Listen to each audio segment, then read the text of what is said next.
Not too long ago, mainstream media used to bring truth to its audience and gave a much more unbiased opinion on world events, at least somewhat relative to today. Even if it was still completely manufactured, today, it's a shell of what it was. There is no longer any facade hiding the real mechanisms pulling the strings of mainstream media, but one good thing is that people are increasingly calling them out, losing any reputation they once had. And recently, this has led to some of the most entertaining shutdowns in history, as some people have absolutely no patience for the mainstream media's nonsense. It's why celebrities now want to go on podcasts instead of the mainstream media, because they can actually talk like a human being and not be treated as just content. Now with the mainstream media, most celebrities just put up with it because they're only there to promote their most recent projects or because their contracts require them to do it. But sometimes they just can't be bothered to keep up the charade and hate to deal with these journalists that are so politically driven. And that's when you get the most satisfying and unexpected truth bombs and shutdowns. And one actor who's famous for this kind of honesty in his interviews is Morgan Freeman. There's very few actors more iconic than him, thanks to his heavenly voice, his effortless grace, and his transcendent performances. And today, he's of course one of the most well-respected actors in Hollywood. You would think that with such a great reputation, journalists would have plenty of material to work with and so many questions about his art, but instead interviewers just often ask him questions to confirm their own preconceptions and ideological beliefs, rather than even asking him about his own points of view. Particularly Morgan Freeman doesn't conform to the usual opinions about race that interviewers are often fishing for, especially in the last few years with the mainstream media. In fact, he's often spoken out against these exact people and the mainstream media establishment. All the way back in 2006, Morgan Freeman would appear in 60 Minutes, and during the interview fans were blessed with a moment that has become a lot more relevant in recent years, resurfacing everywhere online to show just how out of touch the mainstream media can be. He was asked how the world could get rid of racism, and Freeman would simply answer by saying, just stop talking about it.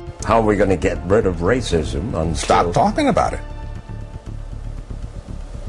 I'm going to stop calling you a white man. Yeah. And I'm going to ask you to stop calling me a black man. Now, he wasn't saying to ignore history, he was just telling people to stop segregating African Americans from the rest of American history, particularly in regards to Black History Month. He also considers the term African American insulting, as according to the actor, it was inaccurate, saying, what does it really mean? Most black people in this part of the world are mongrels, and you say Africa as if it's a country when it's a continent like Europe. In 2012, he then later said that he prefers black, calling it beautiful, one syllable versus 7. However, unlike some people, he also doesn't believe in it as a label. Quote, you can't define me that way. It creates division, a division that has already gotten out of hand thanks to things like Black History Month, which Freeman openly says is ridiculous. Black History Month you find... Ridiculous. Why? You're going to relegate my history to a month? Oh, come on. What do you do with yours? Which month is White History Month? As in Freeman's opinion, confining his history, American history, to 1 month is just insulting, as although this initially began as a week to remember important figures and events, he said it just became very commercialized. Plus, he claims that the history taught during Black History Month has essentially been separated from the rest of American history, and the consequences of the separation have finally started to hit home, and not in a good way. Freeman's 2014 interview with Don Lemon is the greatest indication of this. During their time together, Lemon starts talking about wealth distribution and asks the then 77-year-old if he thought race played a factor in it. Do you think poverty is part of genetics? Answering your questions. No, you can't say that. I don't think wealth, personally, I don't think wealth and genetics have anything to do with each other, actually. If you're born in the U.S., it really doesn't matter the condition of your birth. What matters is what you inherit from your nurturing, from your environment, whether or not you're going, I'm just from the standpoint of having been born with little. The question, just like the Gordon Ramsay stuff, is almost set up as bait for Freeman. It's like Lemon wants him to give an affirmative answer and go on a rant. But it's hard to, when you say that to some people, because they say, oh, there you go with a pull yourself up by the bootstraps thing, and you're just being respectable. Not everybody can do that. Well, everybody can. Everybody doesn't. Courage is the key to life itself. but the iconic actor doesn't give him the satisfaction. Instead, he stresses that people use it as an excuse not to move forward. The reporter then goes on to shift gears, trying to place blame for all his race talk on the network and insisting that he wants to move on. But based on what he's been discussing today, it's safe to bet that he wasn't being entirely truthful. Lemon does try to argue his point again and claim that not everyone can just pull themselves up, but Freeman has an eloquent bullshit ready for him. As he argues that anybody can work themselves out of a bad situation, they just need the courage to do so, giving a beautiful reminder that, quote, the bus runs every day. People who are born in situations where say, well, I'll never get out of this, so they won't. I say to people who say, well, I would like to have done so and so and so. So, well, you could have done it. So, well, I couldn't get out of here. Man, the bus runs every day. Morgan Freeman's shutdowns stand out, not because of who he is, but because of his confidence in his assertions. And it's really just satisfying to watch him stand so staunchly against the mainstream media's agenda. And it's even more satisfying when he destroys these interviewers so hard that they don't know what to do with themselves.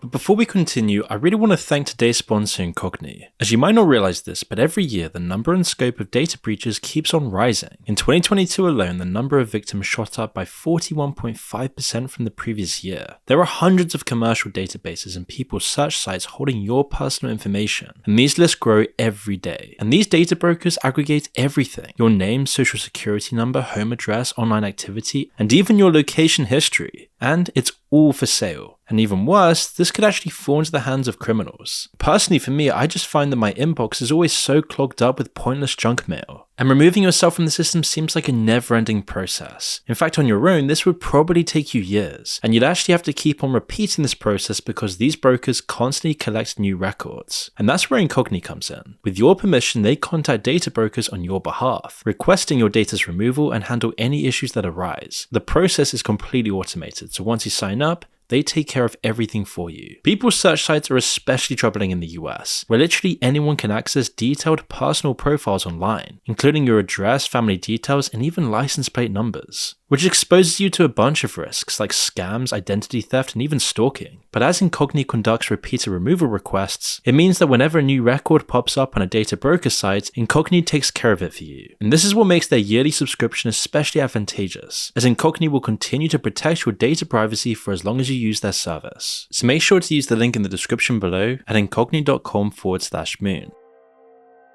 Especially those like Gordon Ramsay, who constantly has to deal with reporters trying to get a reaction out of him, acting as if he's this terrible monster villain guy that he plays up for on his TV shows. In reality, it seems like Gordon Ramsay is one of the most well-respected guys in the industry. He has a great family, is a great person to be around, hasn't let his ego take control of him, and yet just because of some of his viral moments pretending to be this outrageous chef, interviewers seem to think they can take him down like he isn't even a real person, often done just to get an emotional reaction out of the celebrity, all to maximize their views. That said, do you think the last person they tried to interview like this would be Gordon Ramsay? As anyone who watches him knows, he's a very smart guy and also very down to earth. It began in 2008 when Gordon Ramsay was first invited to Australia's Today Show. While the interview started pleasantly enough, with the host joking about Ramsay's language and the chef replying with a few sarcastic quips, things started to turn sour quickly. One of the hosts would mention Ramsay's time in America before asking about rumors that he'd gotten Botox. To his credit, he takes the question in stride. Rather than exploding at them, he jokes with them a bit, though he still asks if they're actually just stupid. Can I just clear something up? There was a report here a couple of weeks ago saying that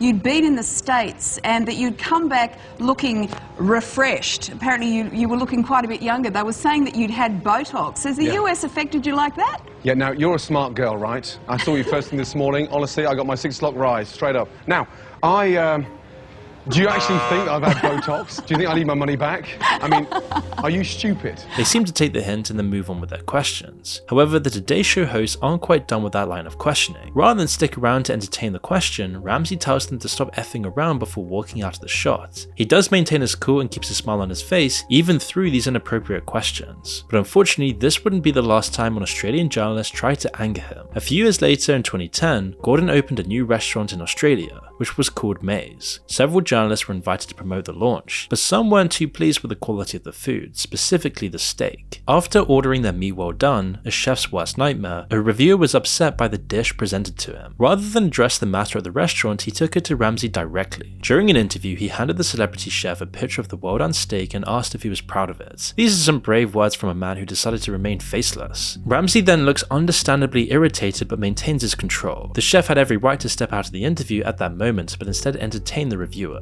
who wasted his question on a steak. He points out the technicalities behind a well done steak before commenting on how poorly the reviewer had handled the situation. How sad is this, that you asked for a steak to be cooked well done, okay? Now, whatever quality of beef it is, it's gone past any form of taste when you've cooked it well done. So you present me with a picture, God bless you, and you say, is that right? I don't eat steak well done. That's your prerogative because you're the customer. Unfortunately, you're never going to identify the quality of a beef when the steak is well cooked. So I'm really sorry to piss on your bonfire, but it's a bit of a stupid question. Now thoroughly ticked off, Gordon leaves the interview, though not before commenting that he thought it would be an intelligent one, and if they were trying to get an explosive reaction out of him, they failed. The interviewer was doing everything he could for this to be a gotcha moment, but Ramsay ensured that didn't happen. Instead, the chef just showed how stupid the mainstream media can be, and this was over a decade ago now. But it's exactly for these sorts of reasons that podcasts and new media on YouTube is dominating the old outdated format of mainstream media, as in the last few years, journalists have been doing everything they can to confirm their own ideas and beliefs, pushing their own agenda, and trying to enrage people just for some clicks, clumsily attacking the person they're actually meant to be just speaking to. Just like the time a trio of MSNBC presenters tried to take on Russell Brand and got more than they bargained for. In 2013, Russell Brand went to the MSNBC studio ready to promote his show, The Messiah Complex. Now, whatever you think of this guy and the recent stuff surrounding him these days, the way he handled the media here was interesting to say the least. Right from the start, the three hosts start passively insulting him, with the first host claiming she doesn't know who he is because she's not into pop culture. All right, joining us now, he's a really big deal. He's a big deal. I know, I'm told this. I'm not very pop cultured, I'm sorry. Comedian, movie star, author, and host of the show Brand X, Russell Brand. Which is not really something you want to hear from the person interviewing you. Either they're lying or they lack the most basic level of respect, or they just want to get a good reaction for the viral clip, adding on to this only by ignoring him for longer than necessary. But he clearly understands what's happening here, so he keeps his face neutral and starts looking around the studio, acting disinterested in what the hosts have to say. They've already started to show him exactly what they think of him, and he's preparing to give them a hard time. She seems to realize her mistake and compliments Brand, and he reciprocates quickly and makes a point of establishing a rapport with her co-stars, showing that he doesn't want to have an awkward interaction here, but at the same time doesn't want to be disrespected by them just for rage views. But unfortunately, they don't understand that, and things go from bad to worse. You look fantastic. Yeah. That is a very kind compliment. You also look beautiful. Brian, you are free to wear whatever you want. This is one of your freedoms that is afforded to you. I appreciate that. Throughout the interview, it's evident that the host did very little research, if they even did any at all. The second host, ready to move things along, asked Brad the show's name and if he had the Messiah Complex himself. I'm just going to have a drink here. Patty K, question. Messiah Complex, that's the name of your tour? Yes. Do you have one? No, it's a mental illness. I hope that I'm here as a fully qualified professional gentleman. None of us are. Free from mental illness. Free from it. The comedian laughs it off and happily talks about his tour, which is the whole point of this interview. So tell me about the tour. You're starting in Abu Dhabi? Is that where it began? Yeah, it's in a lot of Middle Eastern nations and South Africa and all across Europe, and of course in your wonderful country and in our country. I'm very, it's a really good tour. I'm talking about... Now it's very clear he's passionate about this, but the hosts really don't match his energy, instead wanting to get sound bites so that they can look better than him, or just make him perform a 30-second segment of the show like a monkey, then ask him some meaningful questions. Can't we get 30 seconds now? Well, not really, love. I mean, Gandhi, this is go. our work. It's very clear they're trying to do everything they can to get a rise out of him, but he doesn't take the bait. Instead, he just returns and mirrors their disrespect and lack of interest. Right as the male host goes to say something, he turns away to loudly address the people working behind them. You know, it's funny though, because I travel a lot. And All these people are at work, are they? Yeah, they're working. Yeah. They're just at work. Well, no. Work more quietly! This is the exact moment the hosts lose control of their show, and you can see it in their body language. They wanted a reaction, but they hadn't anticipated something like that. Their smiles are tight and fake, their laughter hardly authentic at all, and all they then do from here is give him more ammunition. The male host then tries to ask a question. He promises this will finally be serious, but all he asks is which discipline is more difficult, TV, movies, or stand-up. It was the fluffiest thing he could have asked someone like Russell Brand, and the perfect setup. I'm going to ask a serious question. Can I try? I'll try. Try. Everyone asks, what do you like better, TV, movies, or stand-up? But which one's more difficult? Russell then goes to praise all three disciplines, but explains that he favors stand-up, particularly because he's in the room with the people. So what he says can't be misinterpreted or confused. That statement alone doesn't have too much weight to it, but in that situation, it's like the first strike in a brutal beatdown. He then continues praising stand-up because, unlike the media, people can't change information to suit their agenda and cause fake stirs. There are challenges in all of those different disciplines. The thing I enjoy most is stand-up comedy because you're direct with your audience. You can't be misinterpreted. You know what happens if you work in media? People like to change the information so that it suits a particular agenda. If you're in a room with people, then what you're saying is clear. If you say something as a joke, people can't pretend that you're saying it seriously. The moment the camera then flips back to the host is priceless, as they look incredibly uncomfortable about him mentioning this stuff, like they're just now realizing they've been caught out. But rather than try to fix this, they then just start digging a deeper hole for themselves. Desperate to regain control of the interview, the male host comments that he can't understand Brand when he talks on the radio, which is just another poor attempt to get under his skin. So then Russell responds that he shouldn't be listening to the radio while he's driving, as he doesn't want him to get distracted. You know, funny, the accent, when I see him in person, it's totally fine. But on satellite radio in the car, I can't understand a single joke you say. You can't understand it. When I'm driving in the car and everyone's laughing in the audience of the radio, I'm like, I have no idea what he's saying. It's best you focus on your driving, Brian. You're a man, you don't want to be distracted by humour. You might crash into a pedestrian. Okay. So it's a good thing. Seeing that her colleague's jab has failed, the first female host then makes her own attempt. She begins with an incredibly condescending look before turning to her co-host and talking about the comedian like he's nothing more than an exhibit for them to comment on. But still, his comments remain civil and he addresses the issue jokingly. It's a gentle correction to show they're still playing nice and that they can still turn this around if they're careful. This is my first brand experience. Yeah. I think it's not listening to him. It's experience. It's just sort of taking it all in. You are talking about me as if I'm not here and as if I'm an extraterrestrial. You know, I'm from a country that's kind of near shop to you. window dummy. We're just sort of admiring the whole. You know, it's the whole thing. Isn't Well, it? thank you for your like casual sculpture. objectification. It's an experience. I'm glad that it is positive for you. Staying in the realm of civility, his next hit is nothing more than a gentle tap, but it does its job. As the first female host tries to continue, he gives her an almost seductive look that rattles her. Immediately she backs into a corner, admitting she's nervous, and the second female host then takes the gloves back, ready for another round. This time she tries to get a rise out of Brand by calling him the wrong name, Willie. He again initially ignores it, letting them stumble over their words while gently correcting their refusal to talk to him directly. However, the more she insists on referring to him as Willie, the less patience he has. Therapy. Would you do therapy with Willie Brand? With who? Willie Brand. Would you do therapy with him? I don't think. Because that's where he's heading. Okay. Absolutely finished with them, he then goes in for the kill with a simple question: who is Willie? The effect is immediate. I'm all right. Yeah. You shouldn't say he when a person is present. You should refer to the person by their name. That's basic good manners. That is where Willie is heading. Who is Willie? I don't. The hosts just look embarrassed and are ready to be done with this interview. But Brand's not done with them. As they wanted a reaction out of him, now they've got it. And while they continue floundering, desperate to bring things back, he jokingly asks if this is what they do for a living before offering to help. Okay, Russell Brand. Is this what you all do for a living? Yes. Okay, but I'm here professional. to. Okay, well let me help you. I'm here to promote a tour called Messiah Complex. It's here for the people of America. I want the people of America to come and see me do stand-up. They make it out just to be a joke playing along with him, but Russell absolutely drags them down by doing their jobs better. They continue to laugh, playing like they're in on the joke, but there's genuine panic behind their eyes. None of them were prepared to get shown up quite this badly, and still they hadn't learned their lesson. They start referring to him indirectly again, but the comedian's not having it, reminding them to call him Russell and manners. Stop saying he, I'm present. Russell, what's wrong with your manners? They still seem to think they have the power in the situation, and the male host makes one last attempt to undermine Brand. This time he goes for his outfit, but the comedian has no qualms about calling them out directly. Tomorrow with a big necklace and I'm opening it Look beyond the superficial. That's the problem with current affairs. You forget about what's important. You allow the agenda to be decided by superficial information. What am I saying? What am I talking about? Don't think about what I'm wearing. These things are redundant. I'm distracted. Superficial. The first host doesn't seem like she's done yet, but Brand's done with them. He shuts her down by commenting on the way she's gripping her water bottle, and whatever she had prepared to do to him is lost in her embarrassment. Okay. Don't be distracted. What do you think that gesture means, the way you're touching that bottle? What does that indicate? What is that? What's the subtext of that? Remarkably, Russell did seem to maintain a relaxed, cool look throughout the interview.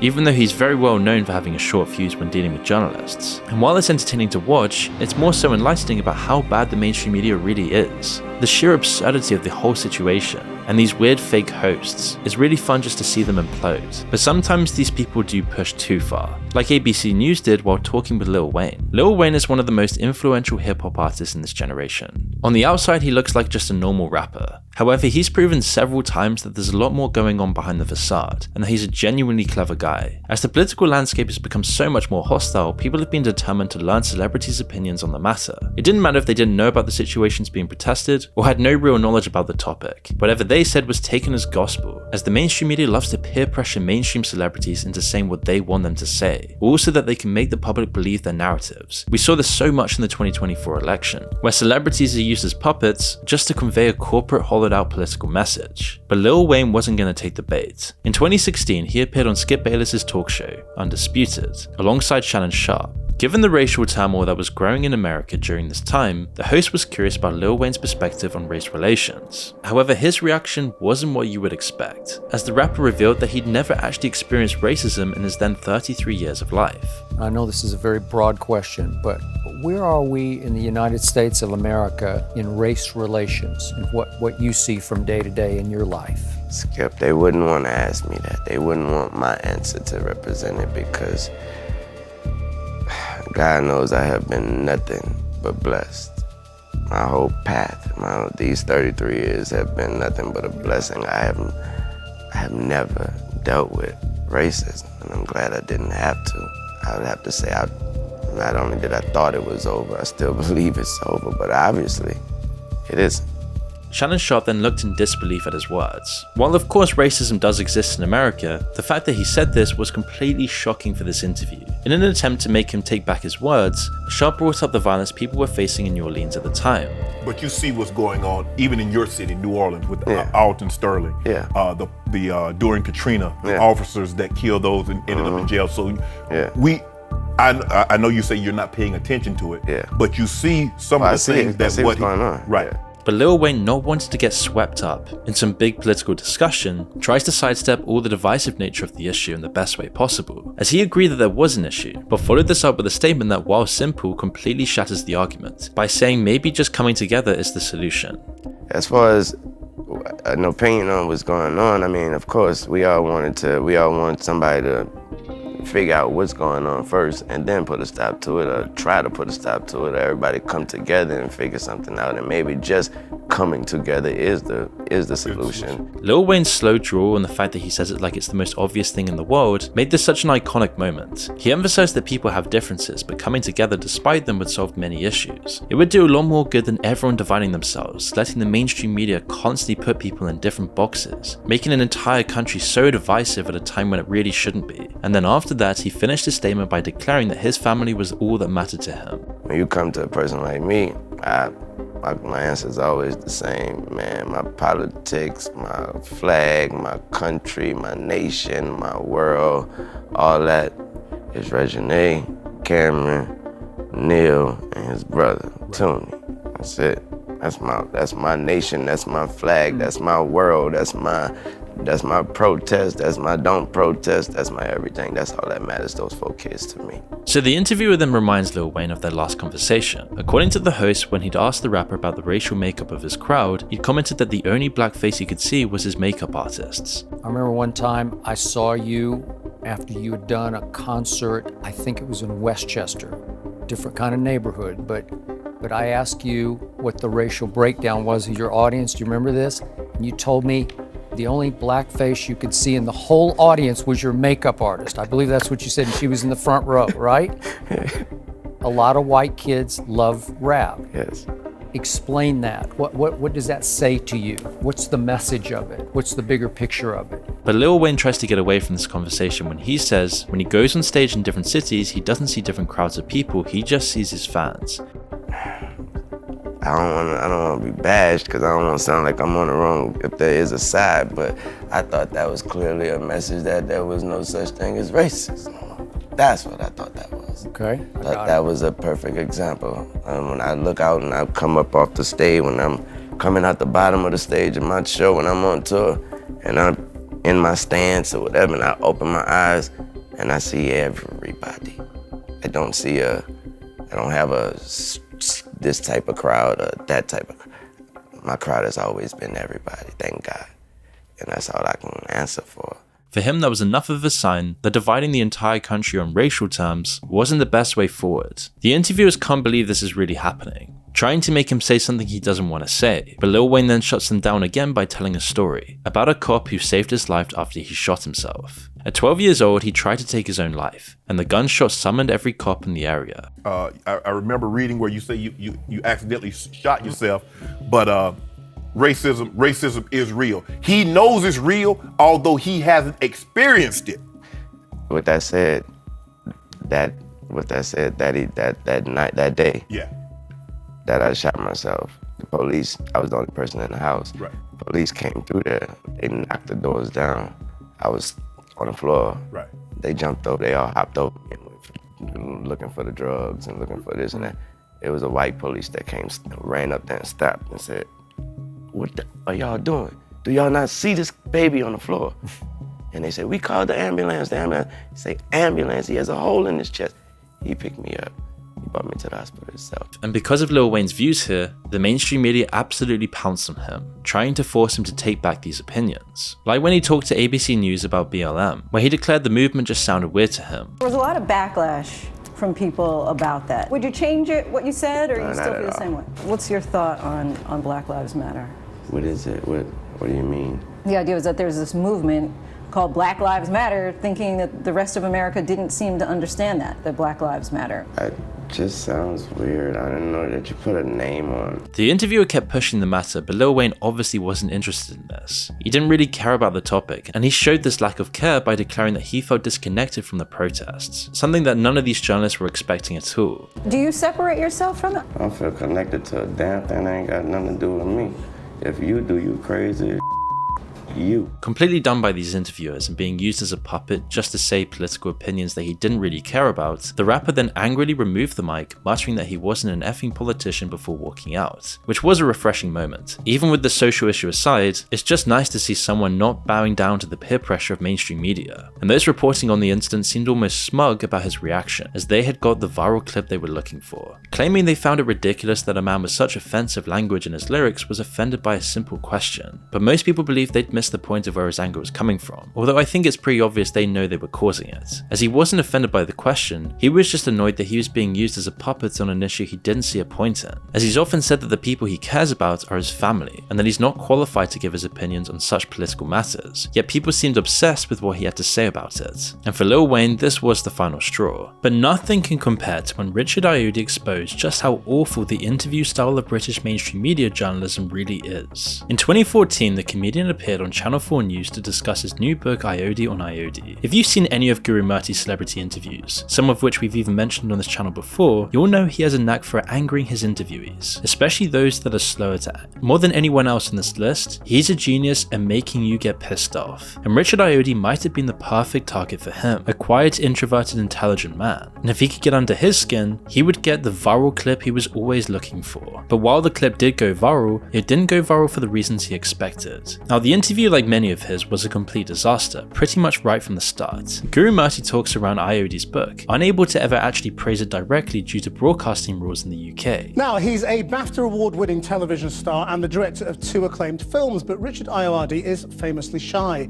So shy, in fact, that when he wrote his latest book, he interviewed himself. While they can't advertise it, they can still talk about it, but Guru Murty decides to take a different direction. Instead, he starts by asking Ayoade which questions he would ask himself, twice. Richard Ayoade is here, so if you were asking yourself a question now, what would it be? It's meant to be a jab at the comedian's book, in which he's essentially interviewing himself, but it seems to land flat.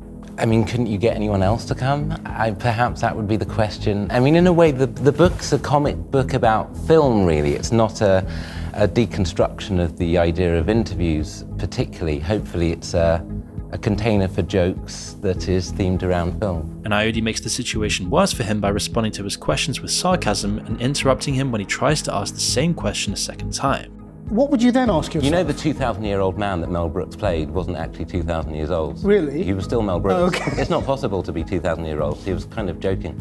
It's a satisfying little moment, and for a second, it seems like things are actually going well. But then as the interviewer is taken aback by Odie's bluntness, he tries to continue this interview in a serious way. His new strategy was to comment on the broadcasting rules in the UK. In an interview like this, I ask you a few questions about your book. Yes. Because that's what you're trying to say. Yeah. I'm not allowed to promote your book because of broadcasting rules. And the two men then make a few light jabs back at each other, seeming to actually be in agreement. Guru Murty then jokes that their inability to discuss his book means he'll have to ask a serious question. Cool. So I then ask you something serious. Yes. Now, the serious thing I'd like to ask... Which I will parry. Unfortunately, Guru Murty ruins the moment by using it to segue into a question about diversity issues. You're the son of a Nigerian and a Norwegian. Yes, which is quite unusual. And I wonder, do you feel a very strong sense of being a role model for British Norwegians? Now, trying to force in a political message here was a terrible mistake, and Richard Ayoade's expression doesn't change much throughout the interview. But for a second when this happens, he actually seems annoyed with the line of questioning, as anybody would. In a blog post after the interview, Guru Murty revealed that he was hoping Ayode would say something real about diversity. But Ayode wasn't taking the bait here. He wasn't going to virtue signal, and he wasn't going to be a puppet for the mainstream media. Instead, the comedian just gives him deadpan answers, and then jokes about his parents' respective countries of origin. I do, and I feel that Norway as a nation looks to me and my activities in many ways to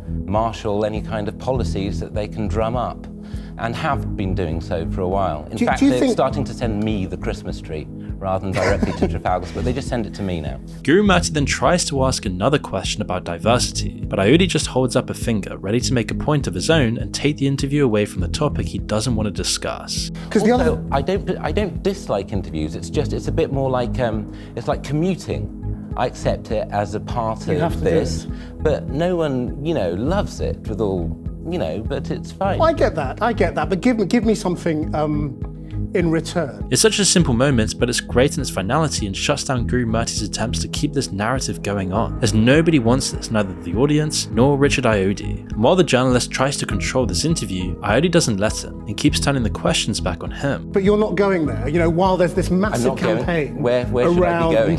Well, no, what I mean is, Lenny Henry and David Harewood and all those people I know who other they are. black people in the entertainment industry. There are others, yeah. Have been pushing this big campaign about diversity in television. Yes. And you're not going to go there as a subject. How do you mean go there as a subject? Well, do you go there as a subject? I do personally. Where are yes. you? Where are you? I think there should be more, but now you're interviewing me. The whole interview is made all the more satisfying with Ayode's last line. But Richard, thank you very much indeed for coming. Don't thank me. I've done nothing for you.